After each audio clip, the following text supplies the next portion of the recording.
Hello everyone. सो जैसा मैंने discuss किया था आपसे लास्ट क्लास में, वो डिस्कस किया था कि भाई इलेक्ट्रॉन जो है ऑर्बिटल मोशन तो होता ही है इलेक्ट्रॉन का न्यूक्लियस के अराउंड, बट ऐसा नहीं है कि सिर्फ ऑर्बिटल मोशन ही है, इलेक्ट्रॉन जो है अपने एक्सिस के अराउंड जो है स्पिन भी करता है। तो उस केस में हम क्या करते हैं वो हम इलेक्ट्रॉन स्पिन में डिस्कस करेंगे। सबसे पहले हम बात करते हैं बोहर सोमरफेल्ड क्वांटम थ्योरी की जिसमें हमने ऑर्बिट्स कौन सी लिए थी, इलिप्टिकल ऑर्बिट लिए थे। बाद में हमने रिलेटिविस्टिक करेक्शन अप्लाई की थी और रिलेटिविस्टिक करेक्शन अप्लाई करने के बाद जो हाइड्रोजन का स्पेक्ट्रम आया था वो एक्सपेरिमेंटल फाइन स्ट्रक्चर के साथ काफ़ी हद तक मैच कर रहा था, लेकिन उसमें दो ड्रॉबैक्स थे। ड्रॉबैक्स हमने पढ़े थे, मैं दोबारा से रिपीट कराता हूँ। पहला कि जो सोमरफेल्ड की रिलेटिविस्टिक एक्सप्लेनेशन थी वो सिर्फ वन इलेक्ट्रॉन एटम के लिए एप्लीकेबल थी। वो एटम जिसमें एक इलेक्ट्रॉन से ज़्यादा होते हैं उस केस में जो ये सोमरफेल्ड रिलेटिविस्टिक करेक्शन वाला थ्योरी है वो एप्लीकेबल नहीं है। ठीक है। सेकेंडली जो ये सिंपल क्वांटम थ्योरी है वो जीमन इफेक्ट को एक्सप्लेन करने में फेल हो जाती है। जीमन इफेक्ट मैंने बताया था कि अगर एटम को मैं एक्सटर्नल मैग्नेटिक फील्ड में प्लेस करता हूँ तो आपकी जो स्पेक्ट्रल लाइंस हैं वो स्प्लिट कर जाती हैं फर्दर इनटू मोर कंपोनेंट्स। ये जो दो थी मेजर ड्रॉबैक्स थे इसके क्या बोलते हैं बोहर सोमरफेल्ड क्वांटम थ्योरी के विद रिलेटिविस्टिक करेक्शन। अब इन दोनों ड्रॉबैक्स को रिमूव करने के लिए दो साइंटिस्ट थे जिनका नाम था गोल्डस्मिथ एंड उहलेनबेक। इन 1925 उन्होंने कहा आप इलेक्ट्रॉन को एक चार्ज स्फीयर मान लीजिए जो कि रोटेट तो कर ही रहा है अराउंड न्यूक्लियस, जो कि हम ऑर्बिटल मोशन कहते हैं, बट उसके अलावा जो चार्ज स्फीयर है वो अपने ही एक्सिस के अराउंड जो है वो यूं रोटेट कर रहा है। अपने ही एक्सिस के अराउंड रोटेट तो एक तो जो ऐसे रोटेट कर रही है ऑर्बिटल मोशन के लिए तो उसके पास ऑर्बिटल एंगुलर मोमेंटम होता है इस डायरेक्शन में, और ऑर्बिटल मैग्नेटिक मूवमेंट होती है ऑपोजिट डायरेक्शन में। जब वो अपने ही एक्सिस के अराउंड जो है रोटेट कर रहा है उस केस में उसकी अपनी इंट्रिंसिक एंगुलर मोमेंटम होगा, और अपना ही इंट्रिंसिक एंगुलर मोमेंटम होगा तो इंट्रिंसिक मैग्नेटिक डाइपोल मूवमेंट भी होगी। तो वो जो इंट्रिंसिक एंगुलर मोमेंटम होगा उसे हम बोलते हैं स्पिन एंगुलर मोमेंटम S, और जो इंट्रिंसिक मैग्नेटिक मूवमेंट है उसे हम बोलते हैं spin magnetic dipole movement mu S. So जो ये स्पिन एंगुलर मोमेंटम S है या फिर स्पिन मैग्नेटिक डाइपोल मूवमेंट है म्यू एस, ये भी क्वांटाइज होती है, और जो S है that is given by under root of S into S plus one into H divided by 2 pi. जो स्पिन है जैसे ऑर्बिटल एंगुलर मोमेंटम था L, उसकी वैल्यू कुछ भी पॉसिबल थी, 0 1 2 3 4 कुछ भी पॉसिबल थी for S P D F G। लेकिन जो स्पिन है, स्पिन क्वांटम नंबर है small s, spin quantum number की जो वैल्यू है वो हमेशा पॉसिबल है, वो है सिर्फ half. That means capital S is given by half into half plus one, that is under root of 3/2 into H cut या फिर h डिवाइडेड बाय 2 पाई। और अगर मुझे कंपोनेंट लिखना है s का अलोंग z डायरेक्शन या फिर along magnetic field direction, that is S Z. जैसे L था और आपके पास LZ था, LZ क्या लिखा था मैंने, ML into H by 2 pi, तो यहाँ पे SZ क्या लिखूँगा, MS into H divided by 2 pi. तो ये मेरे पास S और SZ की वैल्यू आती है when we consider the spin of electron. फिर MS is what, spin magnetic spin quantum number, it is magnetic spin quantum number. जैसे सेम ऑर्बिटल था वैसे ही स्पिन वाला है, बस ये है कि L की जगह S रिप्लेस हो जाता है, और वहाँ पे जो स्मॉल l की वैल्यू है वो कोई भी वैल्यू पॉसिबल थी, यहाँ पे जो स्पिन क्वांटम नंबर S की वैल्यू है वो हाफ ही पॉसिबल है। तो जैसे वहाँ पे हमारे पास कहा कि एक L की वैल्यू के लिए आपके पास 2L प्लस 1 वैल्यूज़ पॉसिबल हैं, उसी तरह से यहाँ पे भी 2S प्लस 1 वैल्यूज़ पॉसिबल हैं। S हमें पता है यहाँ पे कितना है, हाफ, तो 2 इंटू हाफ प्लस हाफ, तो हमारे पास हमेशा दो ही पॉसिबल ओरिएंटेशंस होती हैं। There are only 2 possible orientation.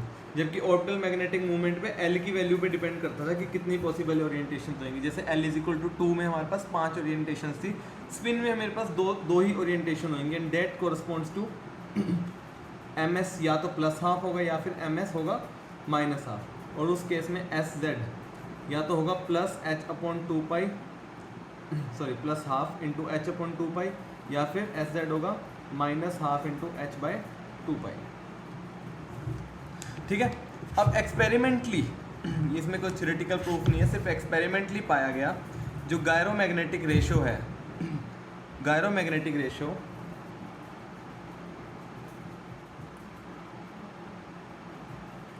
For electron, gyromagnetic ratio for electron spin. Gyromagnetic ratio क्या होती है हमेशा, उसकी magnetic movement divided by total angular momentum. तो स्पिन के लिए spin magnetic movement divided by spin magnetic movement divided by spin angular momentum. जो gyromagnetic ratio है इलेक्ट्रॉन स्पिन की, वो हमेशा 2 गुना होती है of gyromagnetic ratio for electron orbit. Electron orbit की गायरोमैग्नेटिक रेशो होती है mu L divided by L, और mu L divided by L की वैल्यू मैंने निकाली थी ई डिवाइडेड बाय 2m। इसका मतलब म्यू एस बाय एस वो क्या हो जाएगा 2 into E by 2m, that is E by M. और अगर मुझे वेक्टर में लिखना है तो mu S vector will be minus का साइन आएगा, क्योंकि म्यू एस और एस हमेशा ऑपोजिट डायरेक्शन में है, इंटू एस। तो ये आपको मेन डिफरेंस है कि जो म्यू एल था वो था minus E divided by 2m into L, जबकि म्यू एस जो है वो है minus E by M into S. ठीक है। जैसे वहाँ पे मैंने म्यू एल को कैसे लिखा था, मैंने लिखा था minus G L E by 2m into L. इसी तरह यहाँ म्यू एस को भी मैं लिखूँगा minus G S E by 2m into S. ध्यान रखिए यहाँ पे मैंने 2 एक्स्ट्रा ऐड कर दिया, इसका मतलब जो जी एस की वैल्यू है वो कितनी होनी चाहिए, 2 होनी चाहिए। This is called spin ji factor, spin ji factor. जैसे वहाँ पे मैंने बोहर मैग्नेटॉन निकाला था, मतलब ऑर्बिटल मैग्नेटिक मूवमेंट को in terms of Bohr magneton निकाला था, यहाँ पे मैं स्पिन मैग्नेटिक मूवमेंट को in terms of Bohr magneton derive कराऊंगा। क्या होगा, जो बोहर मैग्नेटॉन है वो आपको पता है क्या होता है, mu B is equal to E H divided by 4 pi M. अगर ये है आपकी म्यू बी जो है वो E H divided by 4 pi M होता है, तो आपका जो म्यू एस है अभी लिखवाया था मैंने, म्यू एस मैंने क्या लिखवाया था, minus G S E by 2m into S. इसको यूज़ करो, ई बाई 2m की जो वैल्यू है वो यहाँ पे डालो, माइनस जी S mu B S Z into S Z. इसमें मैंने सॉरी नॉट एस जेड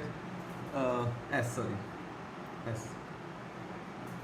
अब मैं जेड कंपोनेंट निकालता हूँ इसका, मतलब म्यू एस और म्यू एस का Z component, that will be given by mu S Z.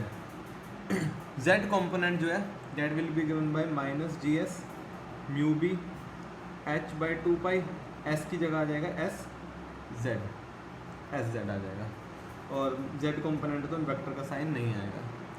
ठीक है। Net will be given by minus ji S into mu B H by 2 पाई।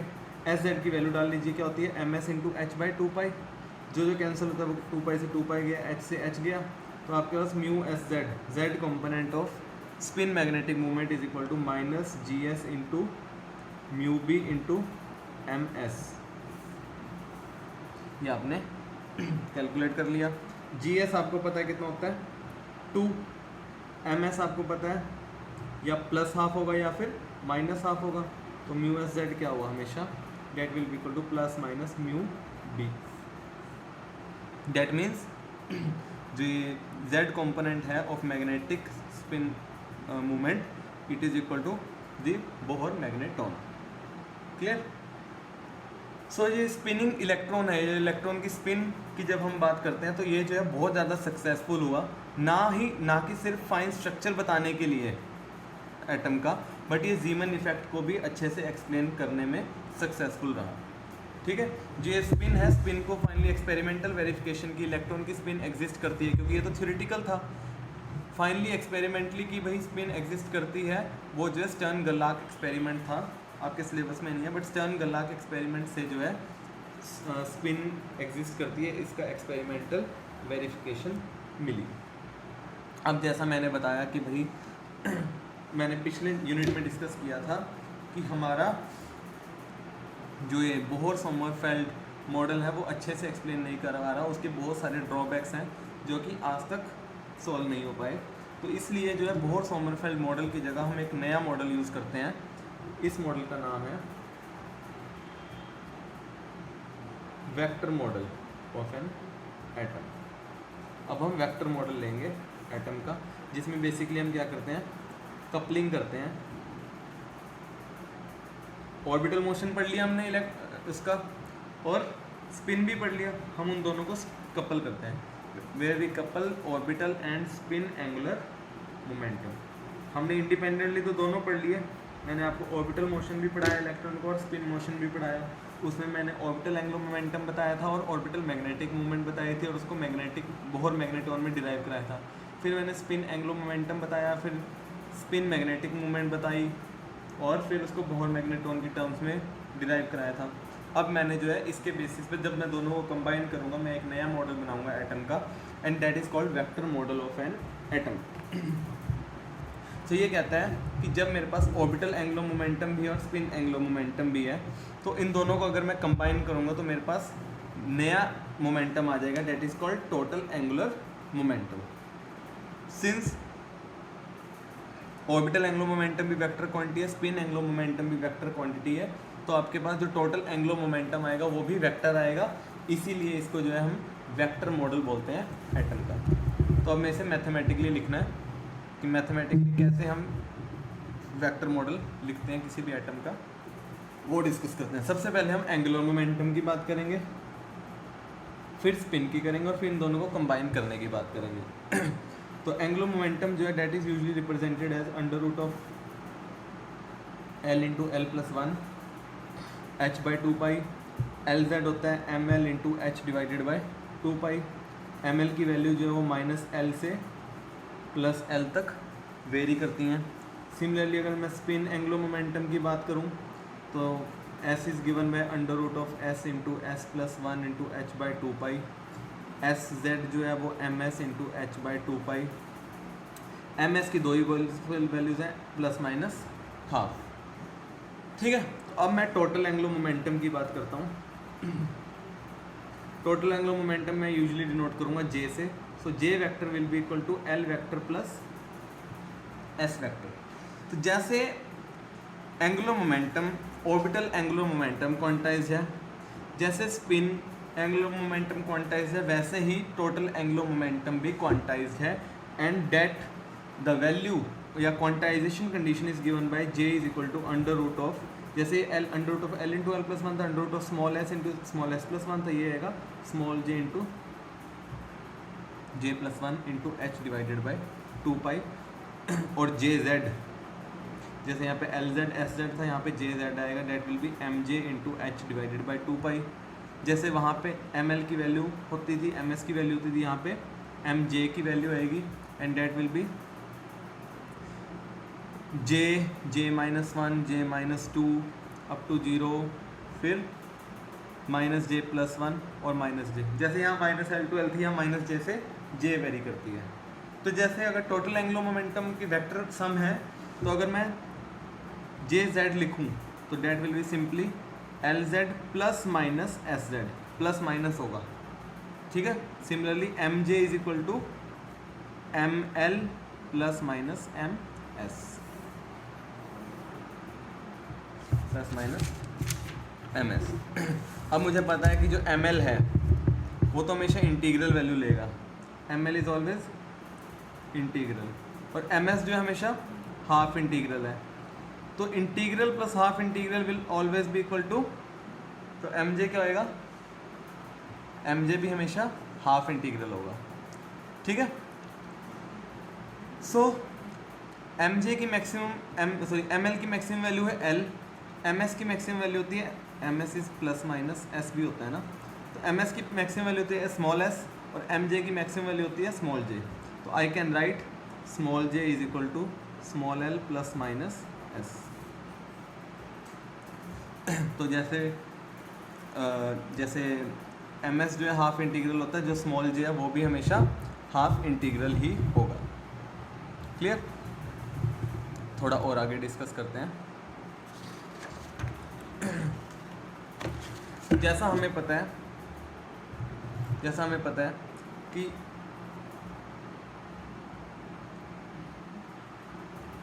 जे भी क्वांटाइज्ड है, एल भी क्वांटाइज्ड है और एस भी क्वांटाइज्ड है। इसका मतलब उनकी एक स्पेसिफिक ओरिएंटेशन ही पॉसिबल है। तो अगर मैं 1 इलेक्ट्रॉन एटम कंसीडर करूं, if I consider 1 electron atom, तो जे स्मॉल जे मैंने बताया एल प्लस माइनस एस होता है, तो एक हो सकता है एल माइनस एस। ये कब होगा? When J is greater than L, या फिर जे की वैल्यू हो सकती है L plus S when J is greater than L, या फिर J is equal to L minus S when J is less than L. ठीक है, इसका मतलब एल और एस जो है दो तरीके से कंबाइन कर सकते हैं, एक एल प्लस एस करके या फिर एक एल माइनस एस करके। और मैंने बताया एल प्लस एस कब होता है? जब जे जो है वो एल से बड़ा होगा। तो अगर मैं बनाऊं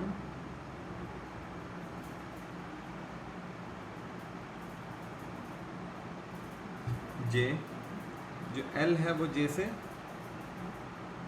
छोटा है, जब एल जे से छोटा है तो आपके पास एल प्लस एस कंडीशन बनती है।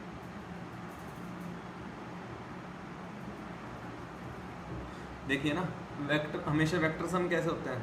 जो सेम डायरेक्शन में आ रहे हैं वो दोनों ऐड होते हैं और टोटल सम दे देता है। तो J is equal to L plus S. ठीक है, जब जे एल से छोटा हो,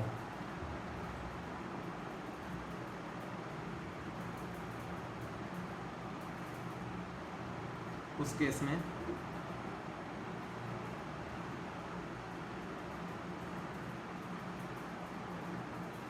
इस केस में जो J है that will be L minus S, J is equal to L minus S. Suppose कीजिए मैं एग्जांपल लेता हूँ जिसमें L जो है 1 है और S हाफ है, तो यहाँ पे J जो है वो आएगा 3/2 और यहाँ पे J आएगा 1/2।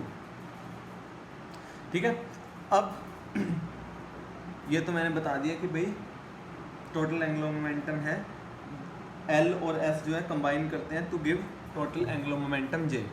होता क्या है? The angular momentum of atomic electron L और S, ये एंगुलर मोमेंटम है L और S, ये बेसिकली क्या है? ये आपस में मैग्नेटिकली इंटरेक्ट करते हैं। दे इंटरेक्ट मैग्नेटिकली, और इस इंटरेक्शन का एक नाम है जो हम बार बार यूज़ करेंगे। इस इंटरेक्शन का नाम है spin orbit interaction. So this orbital angular momentum and spin angular momentum, they interact magnetically and with this interaction is known as spin orbit interaction. जब ये interact करते हैं, ये एक दूसरे के ऊपर जो है ना टॉर्क exert करते हैं, they exert torque on each other and these internal torques do not change the magnitude of L and S. ये L और S का magnitude नहीं change करते, but they cause them to precess around the resultant total angular momentum J। ठीक है, तो होता क्या है? ये जो इन दोनों की इंटरेक्शन की वजह से एक टॉर्क एक्सर्ट होती है और इस टॉर्क की वजह से ये जो L और S हैं, ये L और S जो हैं टोटल एंगुलर मोमेंटम J के अराउंड जो है प्रिसेस करते हैं। अब इसका जो है डायग्राम बनाता हूँ मैं, तब आपको क्लियर होगी चीज़।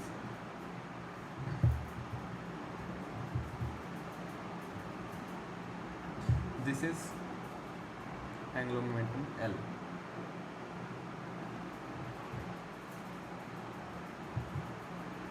This is spin angular momentum S।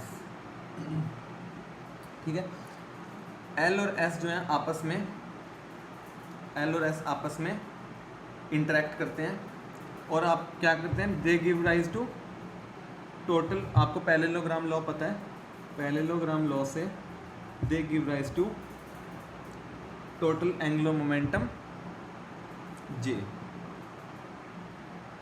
तो ये इंटरेक्ट कैसे करते हैं, अगर मैं वैसे बात करूं, इंटरेक्ट ऐसे करते हैं, जो एल और एस हैं they exert torque on each other, और वो टॉर्क क्या करती है, इनके मैग्नीट्यूड को चेंज नहीं करती, बट जो ये एल वेक्टर है, एल वेक्टर जो है ये इस जे के अराउंड जो है यूं प्रिसेस करने लग जाता है, मतलब कॉन फॉर्म करता है अराउंड जे। जैसे इलेक्ट्रॉन जो है वो मैग्नेटिक फील्ड के अराउंड नहीं कॉन प्रोड्यूस करता था, वैसे ये एल वेक्टर जो है जे के अराउंड जो है प्रिसेस करना शुरू कर देता है, और एस वेक्टर भी जो है वो भी जे वेक्टर के अराउंड जो है प्रिसेस करना शुरू कर देता है। ठीक है, ये भी प्रिसेस करना शुरू कर देता है अराउंड वेक्टर जे।